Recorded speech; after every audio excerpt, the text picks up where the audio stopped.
Hai, salam sejahtera semua. Kembali kita di bahagian 2 dalam channel Cikgu Elvista.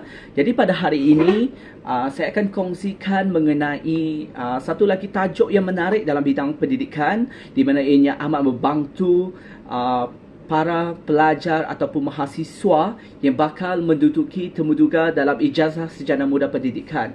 Saya berharap melalui perkongsian saya pada hari ini mampu membantu anda semua untuk menduduki temuduga dengan keadaan yang terbaik, persediaan yang terbaik. Jadi saya tak berjanjikan emas dan bintang, tapi saya percaya usaha dan tekad yang berterusan dan penuh dengan kepercayaan dan tawakalnya kita kepada Tuhan akan pasti membuahkan hasil yang terbaik. Jadi usaha yang baik tidak akan mengkhianati hasil. Itu yang saya percaya. Jadi pada hari ini saya akan kongsikan mengenai dua perkara sahaja, iaitu mengenai ciri-ciri guru abad ke-21 dan juga kemahiran yang harus dimiliki oleh seorang guru. Jadi mari saya rungkaikan perkara ini bersama anda sekalian. Jadi kita akan lihat terlebih dahulu untuk yang pertama kali ini, di permulaan bahagian ini saya akan kongsikan mengenai konsep ilmu itu secara luas ataupun secara datar dia, secara konsep asas mengenai ilmu. Jadi ilmu adalah pengetahuan yang perlu ada dalam diri individu yang diperolehi daripada pengalaman hidup untuk membantu masyarakat hidup bertamadun. Ini merupakan konsep asas di mana ilmu kita sedia maklum, ilmu adalah pengetahuan. Dan pengetahuan ini perlu ada dalam diri individu, dalam diri kita, dalam diri tuan-tuan dan puan-puan sekalian. Dan ilmu ini perlu ada dalam diri kita. Dan dari mana kita dapat ilmu ini? Semestinya ilmu ini kita dapat daripada pengalaman hidup kita sendiri. Jadi apa tujuan pengalaman hidup kita? Pengalaman hidup kita adalah untuk membantu masyarakat hidup bertamadun.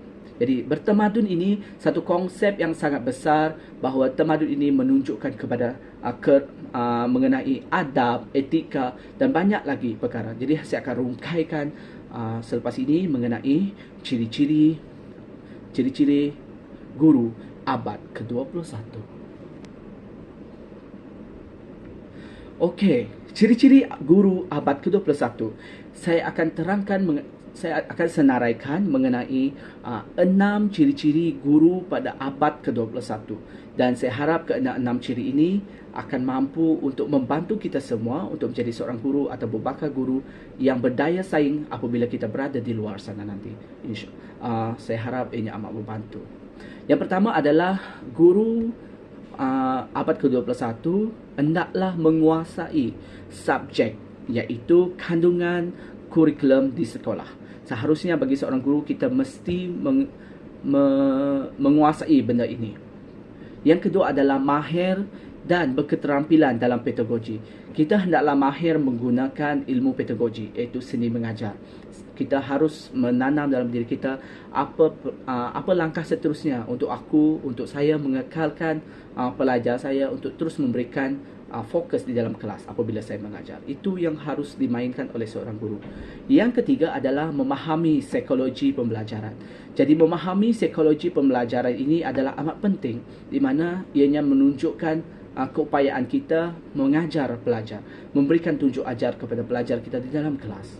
Yang kelima adalah memiliki kemahiran konseling. Sebagai seorang guru, bukan sahaja kepada guru konseling, tapi kita faham bahawa guru konseling memainkan peranan dia dalam bidang konseling.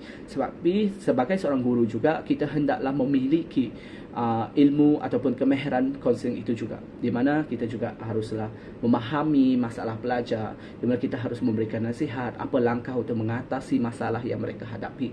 Itu yang harus kita berikan perhatian. Yang kelima adalah memahami perkembangan murid dan menyayangi. Jadi kita juga harus tahu mengenai perkembangan murid. Yang keenam adalah kita hendaklah menggunakan teknologi terkini. Jadi sebagai seorang guru kita dituntut untuk mengetahui ataupun menggunakan teknologi pada masa kini untuk meningkatkan motivasi pelajar untuk terus belajar. Okey.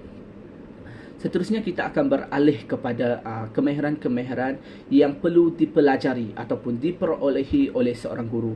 Jadi yang pertama adalah kemahiran belajar. Sebagai seorang guru, kita sendiri hendaklah tahu bagaimana kita ingin belajar, bagaimana kita ingin memupuk budaya belajar dalam diri kita, supaya apabila kita belajar, pelajar akan turut termotivasi untuk terus belajar.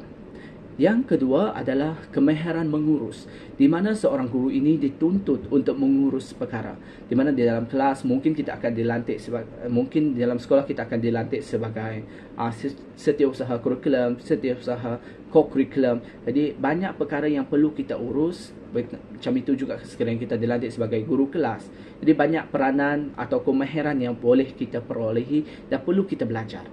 Dan yang ketiga adalah kemahiran merancang. Jadi sebagai seorang guru, kita mempunyai perancangan, kita mempunyai langkah-langkah untuk mengatasi segala masalah yang wujud. Jadi seharusnya kita mempunyai kemahiran untuk merancanglah sebaik-baiknya. Yang keempat adalah kemahiran berfikir. Sebagai seorang guru, kita dituntut untuk memiliki kemahiran ini, di mana kita akan berada pada saat yang kritikal, di mana kita memerlukan diri kita untuk membuat keputusan. Jadi ianya sangat perlu untuk kita memiliki kemahiran berfikir ini. Yang kelima adalah kemahiran pemudah cara. Kita sebagai guru kita bertanggungjawab sebagai pemudah cara kepada pelajar. Sebab itu kita mengajar dalam kelas sebab kita ingin mempermudahkan urusan anak-anak murid kita untuk ke tahap seterusnya.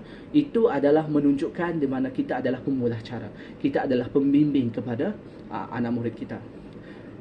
Yang keenam pula adalah kemahiran menilai. Jadi sebagai seorang guru, kita juga haruslah tahu menilai potensi bakat yang ada dalam diri anak-anak murid kita. Seharusnya bakat-bakat yang mereka ada itu kita aplikasikan, kita gunakan untuk memperkembangkan diri mereka. Contoh, kita ada student yang boleh ingat atau boleh menghafal sesuatu perkara. Jadi contoh, kita boleh hantar mereka untuk mengikuti pertandingan bercerita, pertandingan bersajak, bersyair, apa semua. Dan mereka dapat melakukan benda itu dengan mudah.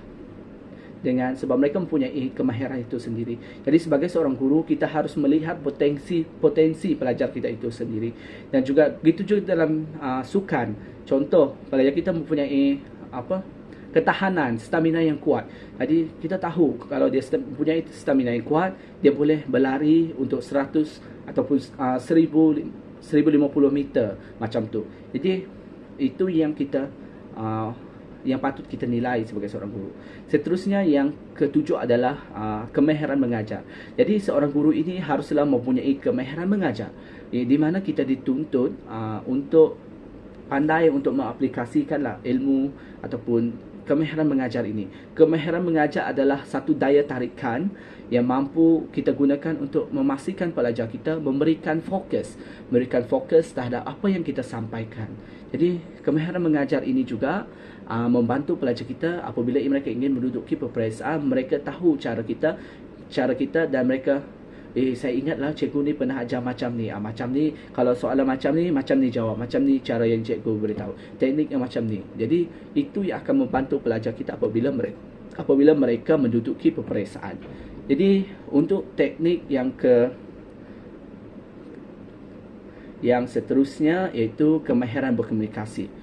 Kemahiran berkomunikasi.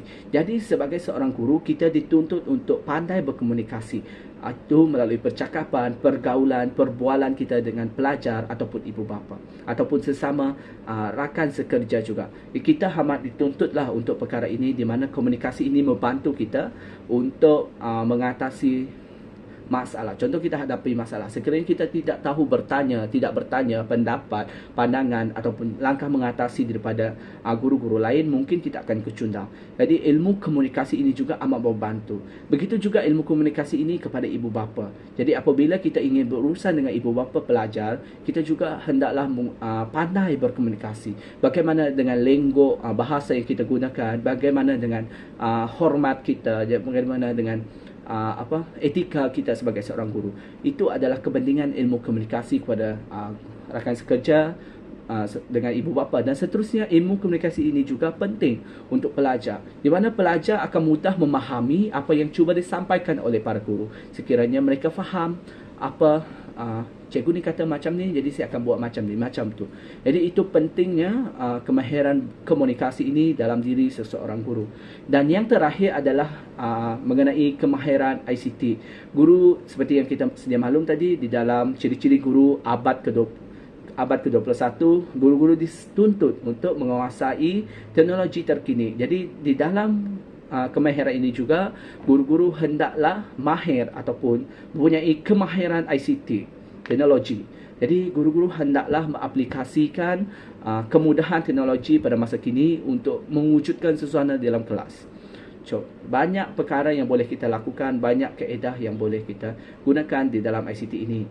Jadi, saya rasa panjang lebar dah penerangan saya pada hari ini. Saya rasa sudah sampai masanya kita ke penghujung dalam channel kita pada hari ini. Jadi saya ucapkan terima kasih. Saya harap melalui konsep ilmu, melalui ciri guru abad ke-21 dan juga kemahiran yang perlu diperolehi ataupun dipelajari oleh seorang guru dan bakal guru, saya harap ianya membantu kita semua untuk menjadi seorang pendidik yang berguna di masa akan datang.